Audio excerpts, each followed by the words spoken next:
sobre la computación cognitiva para la gestión pública. Muchas gracias.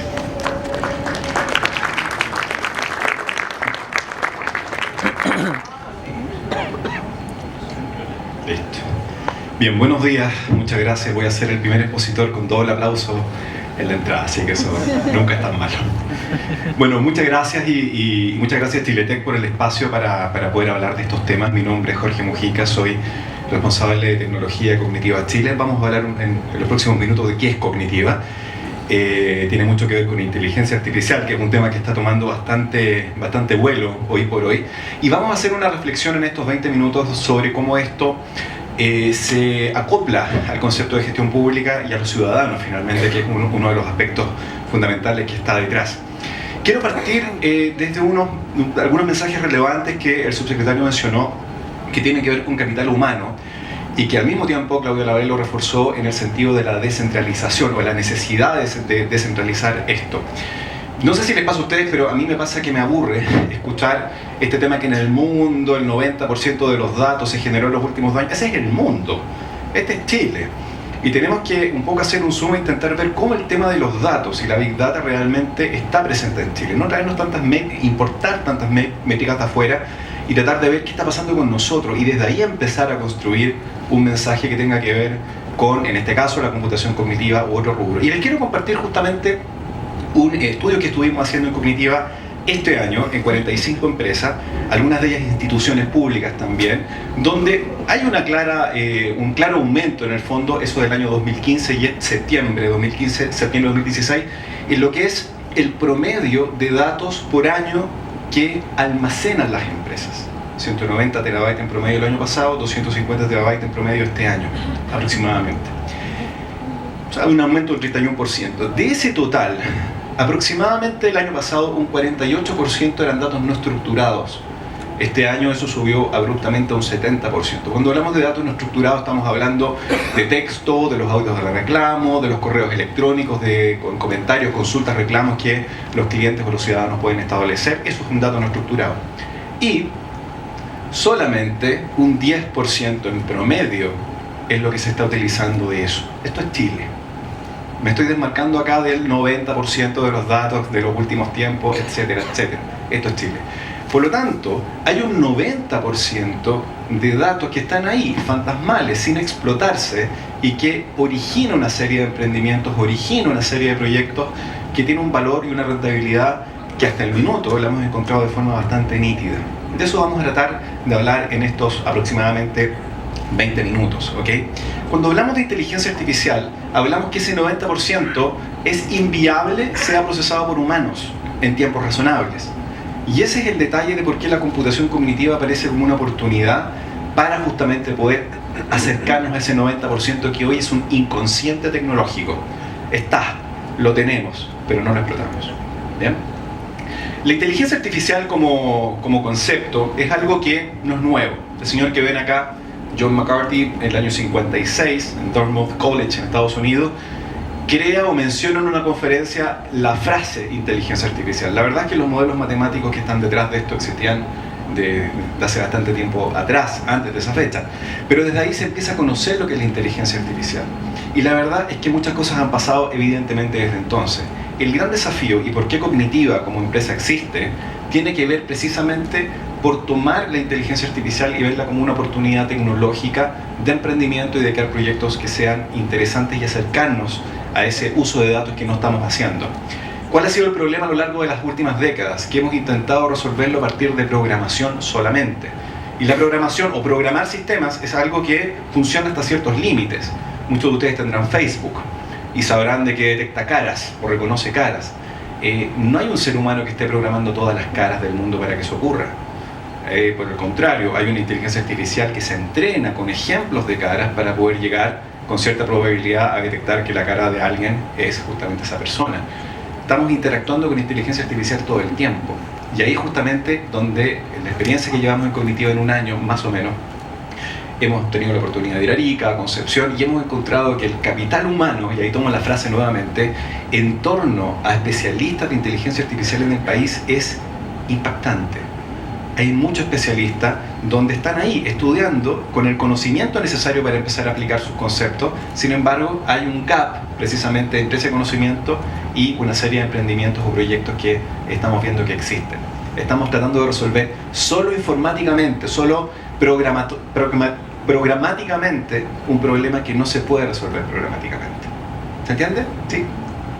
Entonces Cognitiva nace como una de las 4 alianzas que IBM hace con distintas empresas en el mundo para poder potenciar la inteligencia artificial en el mundo. Cognitiva, junto con SoftBank en Japón, Mudabala en Europa Oriental, nosotros nos hacemos cargo de lo que es Latinoamérica de habla hispana, o sea, dejando a Brasil de lado. Es una de las 4 alianzas que nos permite hoy justamente poder crear no solamente una empresa con puestos de trabajo, estamos contratando a esos especialistas, ese capital humano especialista en inteligencia artificial, justamente con sueldos razonables que permitan hacer una carrera en Chile y no pensar en irse al extranjero sencillamente a desarrollarlo, y eso es un punto también bastante relevante. Al mismo tiempo tenemos la certificación exclusiva para poder operar con la tecnología Watson. Nosotros creamos también nuestra tecnología de inteligencia artificial, sin embargo también tenemos la representación de lo que es la tecnología Watson de IBM para lo que es inteligencia artificial, y estamos operando hoy en día en 23 países, somos aproximadamente 170 personas, un capital humano bastante amplio. De hecho aproximadamente somos de esos 170 tenemos más de 150 profesionales de la inteligencia artificial con doctorados, muchos de ellos al respecto.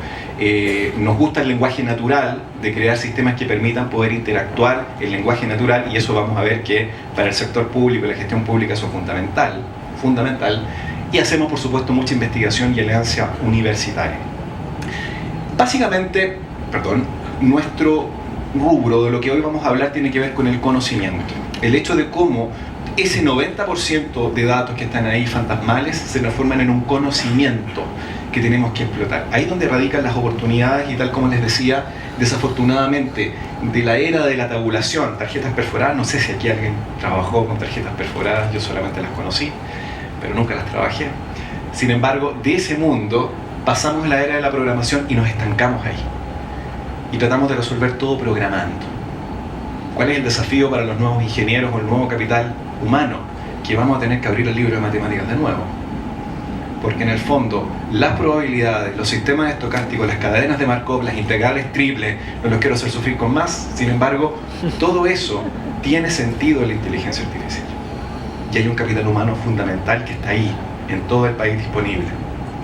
Vamos a ver un pequeño ejemplo para que vean el efecto que tiene esto. Vamos a verlo desde el punto de vista de los datos sociales, que hay ahí un espacio enorme en lo que es la gestión pública en términos de entender al ciudadano, ¿sí? Que se transforma, sobre todo en los tiempos que vivimos, en un desafío enorme. No sé si se acuerdan de estos sistemas, estamos hablando acá del año 2002, 2003, estas eran las redes sociales de ese tiempo, los foros universitarios. Netscape, ¿se acuerdan de eso? No. Es bueno recordar esto, ¿no? en informática. Eso era Netscape, donde veíamos las noticias. Esas eran las redes sociales. Ahí pelábamos a los profesores, hablábamos de música, los ramos, entre otras cosas. Pero eran cerradas, eran un universo bastante acotado, eran pequeñas logias digitales que estaban ahí disponibles para ciertos grupos. Esa era la realidad. Esto que están viendo acá, esa como motita que estamos viendo acá, no es más ni menos que una hora del partido de fútbol Chile-Argentina. Las relaciones y entidades que emanaron solamente desde Twitter, cómo se relacionaban los comentarios y cómo desde ahí sacábamos ideas. ¿Quién se atreve a interpretar lo que está al frente? Claramente estaríamos semanas, meses probablemente tratando de poder indagar qué hay ahí. Ahí está precisamente la oportunidad de la computación cognitiva y de la inteligencia artificial. Ahí es donde nosotros estamos abocados de sacar desde aquí los indicadores claves para entender a los millennials, para entender al ciudadano, por qué no va a votar, por ejemplo. Ese estilo de cosas está ahí plasmado. Hoy estamos generando cerca de 5 terabytes diarios en opiniones sociales al día de hoy, que es un número bastante importante en un país donde los ciudadanos queremos sentirnos exclusivos. Y otro error también, pensamos que ese concepto de exclusividad es algo nuevo, algo de las nuevas generaciones. La verdad es que no es nada nuevo. Lo que pasa es que antes los datos eran inferiores, la complejidad era un poco menor, puesto que no teníamos el problema de la digitalización. Y este fenómeno de tener que almacenar datos que no estamos usando, que es una suerte como de mal de Diógenes digital que están viviendo las empresas y las instituciones, nos lleva a la necesidad justamente de este estilo de tecnología. Esa imagen casi tiene 100 años de diferencia. Y entre medio hay algunas variantes, el personal stereo, justamente. ¿Se acuerdan de eso? Todo el mundo andaba escuchando música, no había nada social, era aislarse del mundo, exclusividad. Y ese es otro de los desafíos del por qué esta era digital, el haber abierto los canales digitales, nos fue llevando a esta complejidad que hoy podemos atacar desde el lado de la computación cognitiva. En resumen, este aumento de conocimiento, que además de los datos sociales se manifiesta en un sinfín de registros médicos, un sinfín de documentación tecnológica sobre gadgets, autos, lo que ustedes quieran, libros que no nos vamos a leer, no tenemos tiempo de leerlo, recetas de cocina. Sepan ustedes que desde el punto de vista de la salud, que también es un elemento que desde la gestión pública tiene mucho sentido, lo que ustedes están viendo ahí es un grafo combinatorial de todos los ingredientes chilenos. ¿Sí? Merquén, todo lo nuestro está incluido en ese grafo. Sepan ustedes que ese es el número de combinaciones de platos que podríamos hacer con nuestros ingredientes. ¿Cuántos de ustedes se saben eso? Ese es el punto. El punto es que desde esta nueva combinatoria, por ejemplo, se pueden crear nuevas combinaciones de platos que a lo mejor a una persona que sufra diabetes o que tenga alguna enfermedad particular pueda vivir una experiencia en comida diferente. Todo esto que yo les estoy diciendo, los mismos ciudadanos lo están planteando en las redes sociales, lo están planteando como ideas y abre espacios de negocios nuevamente que uniendo la innovación con la inteligencia artificial crea interesantes proyectos que hoy en día en Cognitiva los estamos trabajando justamente. Por lo tanto, como una primera conclusión hasta acá, la programación no es hoy en día el único camino para poder resolver la complejidad que estamos hablando. Enfrentarla solo desde la programación, hemos visto, lleva lamentablemente muchas veces a fracasos. Cuando lo vemos desde el punto de vista más matemático, probabilístico, encontramos nuevas oportunidades interesantes. Y ese es el inicio de lo que hemos llamado la era cognitiva. El momento en el cual hoy el mundo, a diferencia del 56, hoy el mundo tiene la complejidad necesaria para que la inteligencia artificial sea algo rentable. Antes eran temas teóricos, PPT, slides, lo que ustedes quieran. Hoy el mundo es complejo y justifica la creación de estas tecnologías que nos llevan a lo que es la era cognitiva. ¿Cómo estamos hasta acá? ¿Se entiende? ¿Sí? Perfecto. Una hora compleja esta, ¿no? Empieza a salir el sueño un poquito, así es que estamos tratando de ponerle mucho. Esto no es algo como concepto que habíamos inventado nosotros en Cognitiva, ni mucho menos John McCarthy. Desde el punto de vista del efecto que ha traído la inteligencia artificial en el mundo.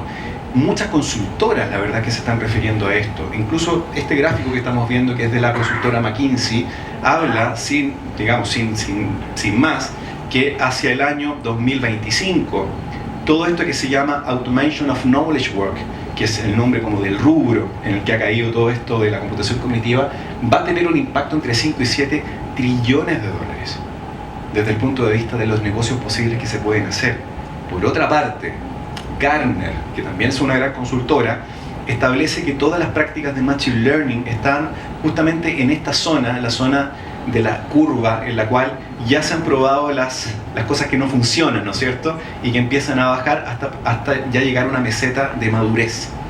Y ese fenómeno va a ocurrir aproximadamente en nuestro país entre 3 a 5 años, pensamos que incluso un poquito antes.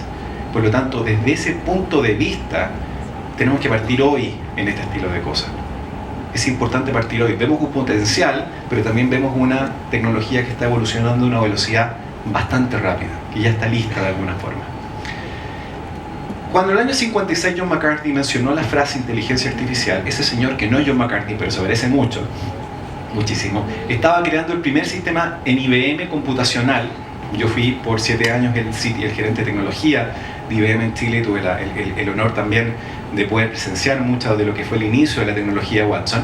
Este proyecto que se llamaba Checkers, Damas, ¿okay? El año 56. Ese señor, Arthur Samuel, estaba creando el primer sistema de inteligencia artificial el mismo año en que se estaba mencionando la frase inteligencia artificial, lo cual terminó siendo la precuela de algo que fue un poquito más mediático, que fue el Deep Blue, o la batalla de ajedrez entre lo que fue, ¿no es cierto?, Kasparov con Deep Blue, que esto tuvo bastante más prensa.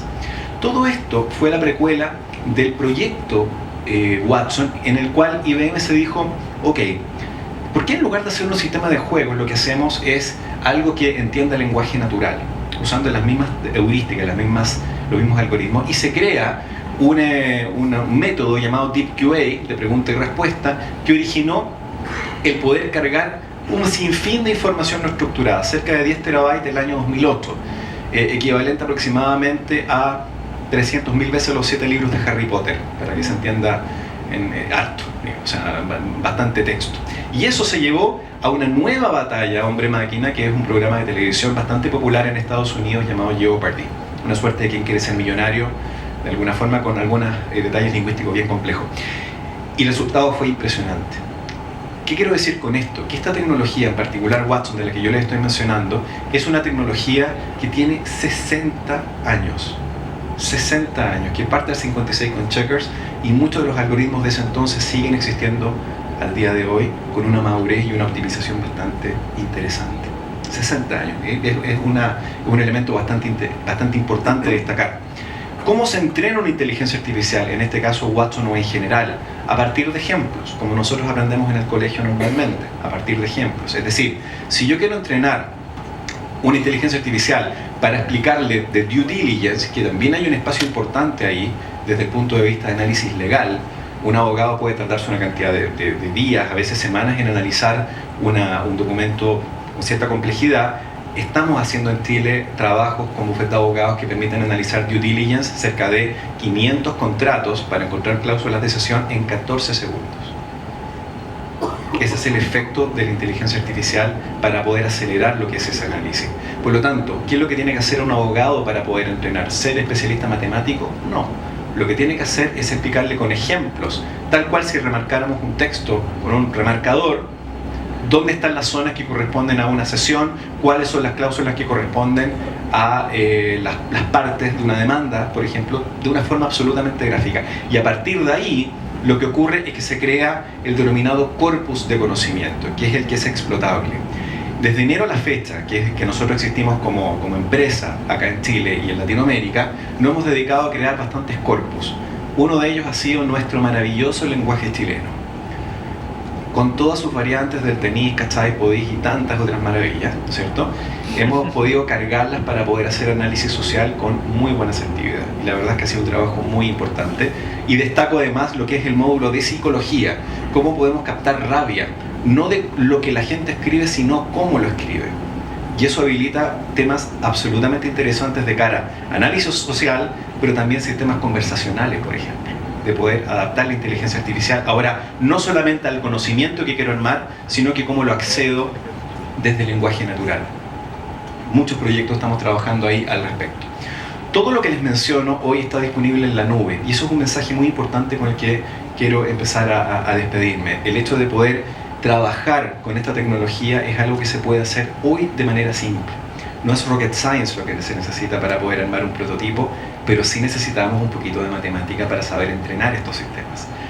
La plataforma Bluemix, que es donde hoy en día Watson descansa, así como nuestros propios algoritmos en cognitiva, están disponibles para poder ayudar a armar emprendimientos que tomen en cuenta la variable de la inteligencia artificial. Son aproximadamente 12 los servicios hoy disponibles de inteligencia artificial de tecnología Watson y algunos otros también de cognitiva, para poder ayudar a ensamblar y agregar en proyectos existentes muchas veces algún layer, alguna capa que pueda hacer análisis matemático y análisis de inteligencia artificial para poder procesar esos datos que estamos hablando. Algunos ejemplos para irme despidiendo. Este fue un caso que fue el primer caso de computación cognitiva en la cocina en Latinoamérica. INACAP, por ejemplo, se atrevió en sus 50 años de existencia a empezar a preparar platos con computación cognitiva. Tomando en cuenta las recetas, empezaron a crear combinaciones que eran químicamente perfectas, pero que no explotaban toda esa trillonada de opciones que estaban disponibles. Y empezamos a correlacionarlo hoy por hoy con temas de estado de ánimo. Hay un corpus de psicología. ¿Cuál es el plato de comida que usted necesita para poder subir el ánimo? Supongamos que usted lo pateó la polola en la mañana. ¿Cuál es el plato de comida? Y no irse a tomar en la noche, ¿no es cierto? ¿Cuál es el plato de comida que usted tiene que comer en la noche para subir el ánimo? Puede sonar A lo mejor superficial, pero créanme que emprendimientos de ese estilo funcionan. Llaman la atención, sobre todo en una generación, millennials por ejemplo, en la cual son propensos a ese estilo de ideas. ¿Okay? Desde ese punto de vista, esto fue un caso importantísimo. Otro caso muy relevante, cómo captamos las señales justamente en personas para poder saber si está pronta a sufrir una depresión. Hay un corpus de psicología, hay un corpus de gramática chilena. Hemos encontrado señales que nos llevan incluso a poder salvar una vida. Un joven que a lo mejor se puede suicidar. Podemos hacer ese aporte a partir también de muchos emprendimientos. Ese es un ejemplo del módulo de psicología, de lo que entrega Watson, 54 indicadores de psicología a partir de 300 palabras. 300 palabras no es tanto, son unos cuantos tweets, un par de posteos. The electronic medical record and instant. Este caso particular es muy interesante porque es un caso de salud. ¿Cómo podemos ahora cargar libros de oncología para poder predecir la presencia de un posible cáncer?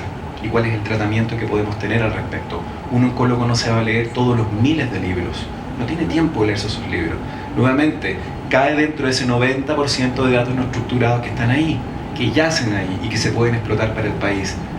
Este país, ustedes saben cómo nos faltan oncólogos. Y nuevamente aparece una interesante oportunidad desde el punto de vista público. Análisis emocionales que hemos hecho desde las charlas TED.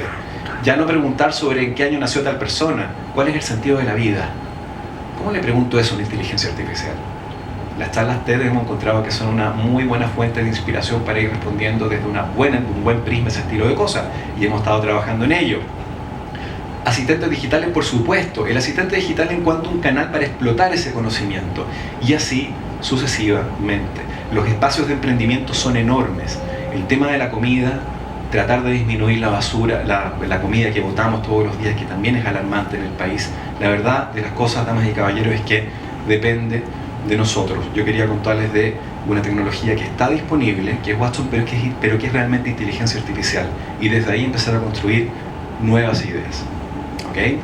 Finalmente, para despedirme, dejarlos invitados a justamente estamos haciendo muchas charlas y muchos talleres que tienen relación con asistentes digitales, en este caso el 1 y el 2 de diciembre en nuestras oficinas en Badajoz 45 Las Condes, para hablar un poco de estos temas, pero verlos en la praxis, ver cómo podemos ayudarlos a incorporar estos layers de inteligencia artificial en sus proyectos. Nuevamente, a Chiletec, muchas gracias por la invitación y a ustedes por el tiempo y por el doble aplauso inicial. Así que, gracias.